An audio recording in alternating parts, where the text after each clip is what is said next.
The river and its history. The Mississippi is well worth reading about.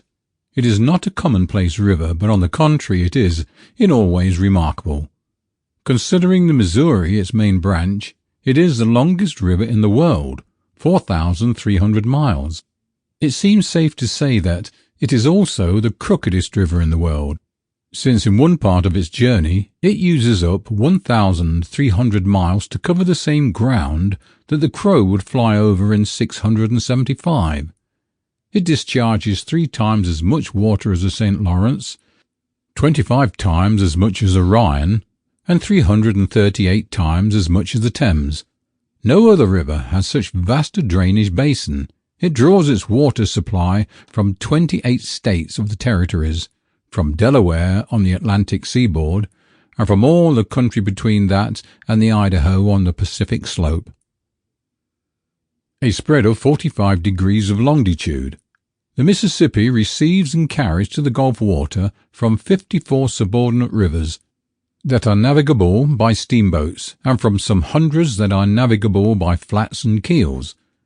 The area of this drainage basin is as great as the combined areas of England, Wales, Scotland, Ireland, France, Spain, Portugal, Germany, Austria, Italy, and Turkey, and almost all this wide region is fertile.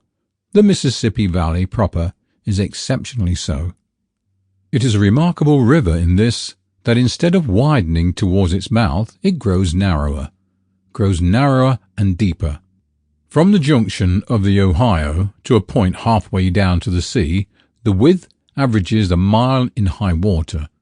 Thence to the sea the width steadily diminishes, until at the passes above the mouth it is but little over half a mile. At the junction of the Ohio, the Mississippi's depth is 87 feet. The depth increases gradually, reaching 129 just above the mouth. The difference in rise and fall is also remarkable, not in the upper but in the lower river. The river is tolerably uniform down to Natchez, 360 miles above the mouth, about 50 feet.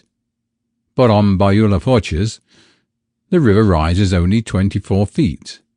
At New Orleans only 15, and just above the mouth only 2 1/2. An article in the New Orleans Times-Democrat, based upon reports of able engineers, states that the river annually empties 406 million tons of mud into the Gulf of Mexico, which brings to mind Captain Marryat's rude name for the Mississippi. Sample complete. Ready to continue?